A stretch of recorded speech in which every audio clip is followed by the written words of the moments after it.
What is evil if it cannot be quantified? What is good if it cannot be measured? It is easy to claim evil is an offense against God or that sin is any act that breaks the laws of God, but who decides? Do we simply plot out our own path and wait on God to declare how well or poorly we did on Judgment Day? The Bible tells us we, as the Church, are to bind on earth those who will be bound in heaven. We are to judge, but not as willful men. We are to judge as we would be judged. To judge and be judged in the biblical sense is to recognize the delicate balance between holding others accountable and remaining aware of our own imperfections. The Scriptures frequently call for humility in judgment, reminding us that we are not the ultimate arbiters of truth but stewards of God's will. Matthew 7 verses 1-2 warns, "Judge not, that you be not judged. For with the judgment you pronounce you will be judged, and with the measure you use it will be measured to you." This passage underlines that the act of judgment must be tempered with mercy, fairness, and introspection, for the standards we impose on others will be the standards by which we are evaluated. Furthermore, John 7 verse 24 encourages us to judge with righteous judgment, implying a discernment that aligns with divine principles rather than superficial appearances or personal biases.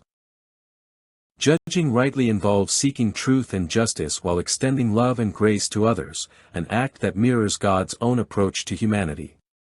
As we navigate these responsibilities, we are called to remember Paul's admonition in Romans 14 verse 13, "Therefore let us not pass judgment on one another any longer, but rather decide never to put a stumbling block or hindrance in the way of a brother."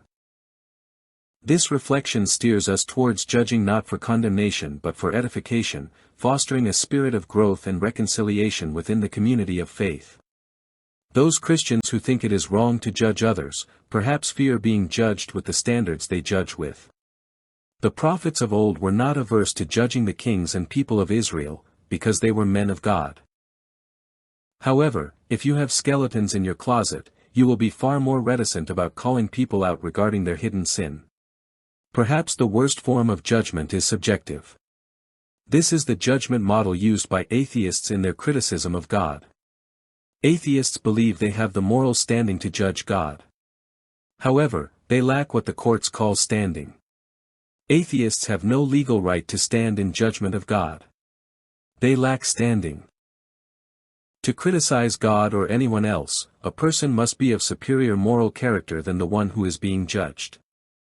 The bank robber has no basis for rebuking a child that takes a candy bar without paying. Thus, we are to judge as we will be judged.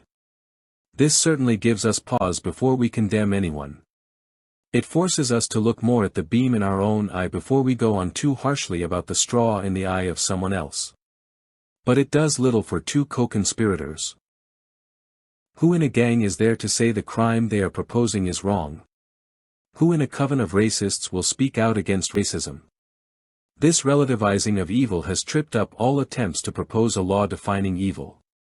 Kant's categorical imperative and Mill's utilitarianism all have their own weaknesses.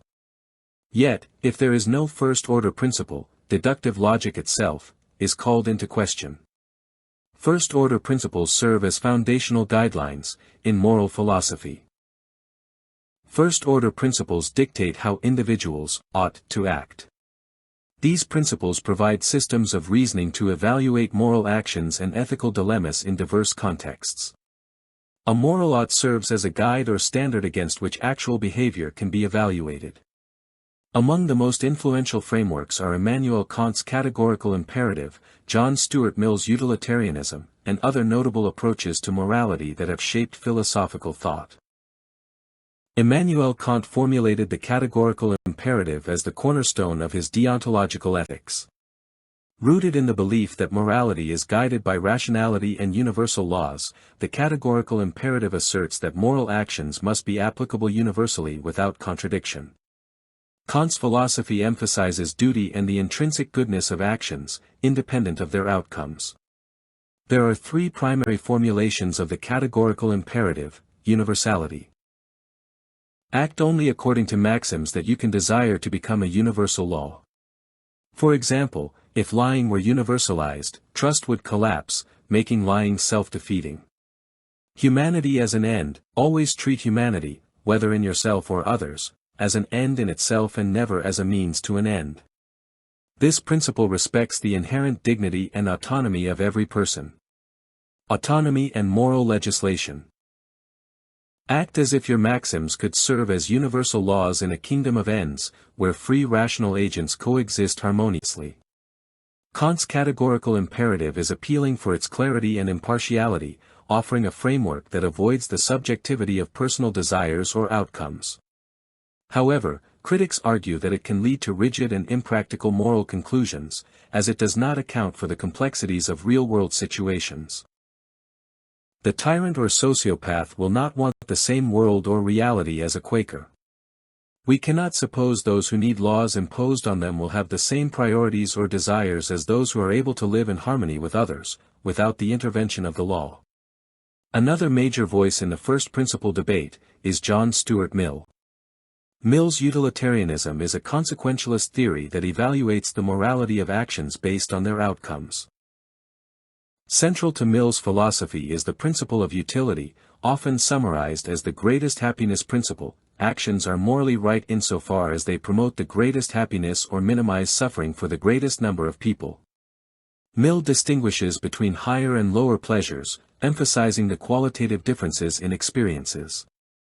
For instance, intellectual and creative pursuits are considered higher pleasures compared to physical or sensory gratifications. Mill's utilitarianism seeks to balance individual liberty with collective well-being, advocating for policies and choices that maximize overall societal welfare. While utilitarianism offers adaptability and pragmatism, it faces criticism for potentially justifying harmful actions if they serve the greater good.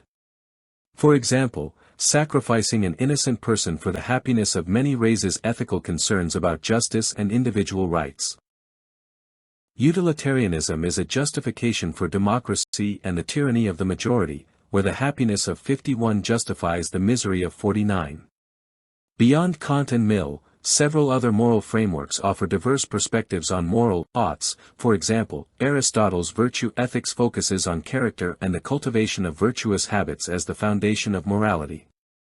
Rather than prescribing specific rules, this approach emphasizes achieving eudaimonia, flourishing or living well, through the practice of virtues such as courage, temperance, and wisdom. Virtue ethics is context-sensitive, encouraging individuals to act in accordance with the golden mean, which represents a balance between excess and deficiency. But what happens when my living well conflicts with yours? What if I love to party and you need to study in peace and quiet? We could compromise, but at the expense of our individual happiness. Divine command theory posits that moral truths are determined by the commands of a divine being. It asserts that actions are morally obligatory, permissible, or wrong based on the will of God.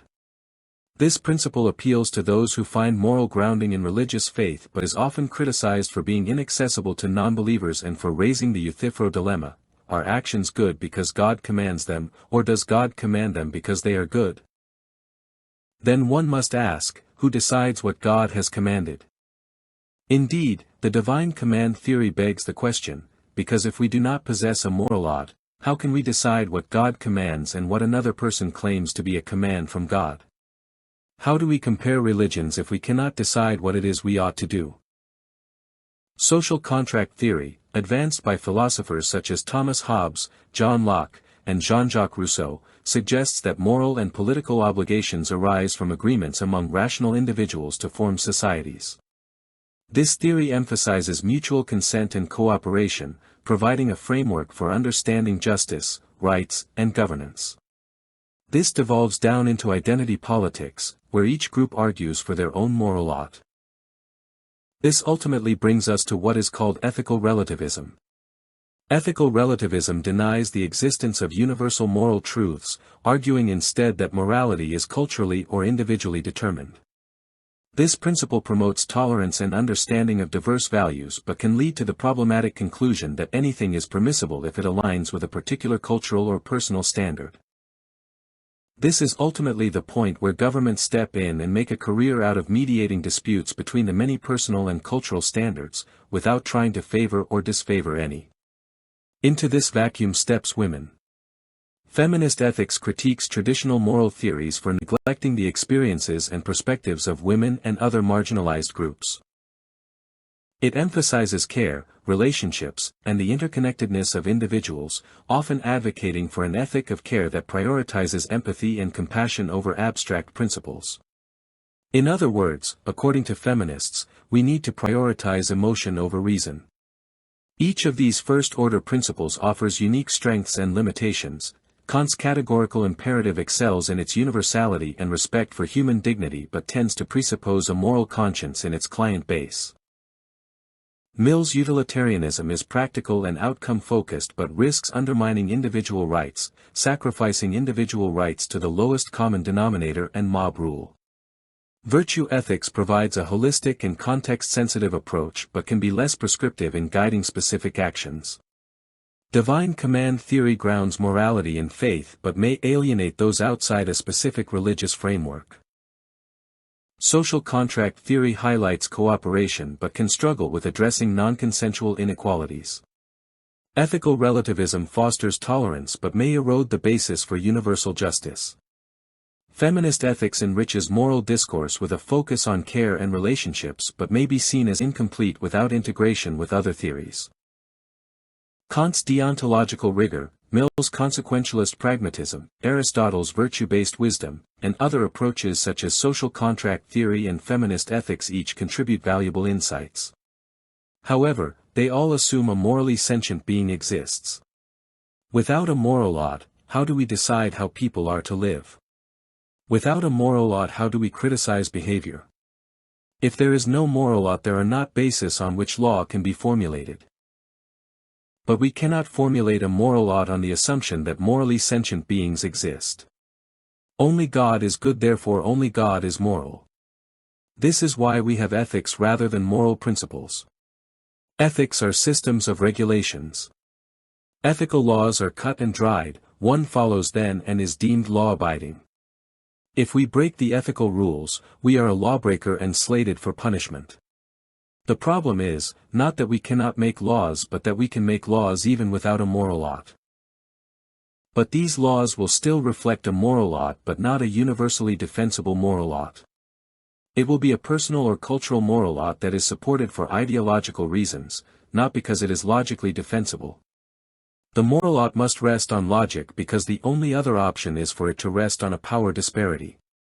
But that gives us insight into what the moral ought is. If all law rests on oppression, then the need for law indicates a failed agenda. The moral ought is that which is intrinsic to reality, the same as gravity does not need an external agent to enforce it. However, everything in man's purview appears to be contested, except for one thing. We cannot and do not argue that what we have created belongs to us. There may be some disagreement who created a thing, but once the position of creator is established, there is no viable means to assign ownership to another. But we do understand it is also within the power of the owner to transfer what has value to another person.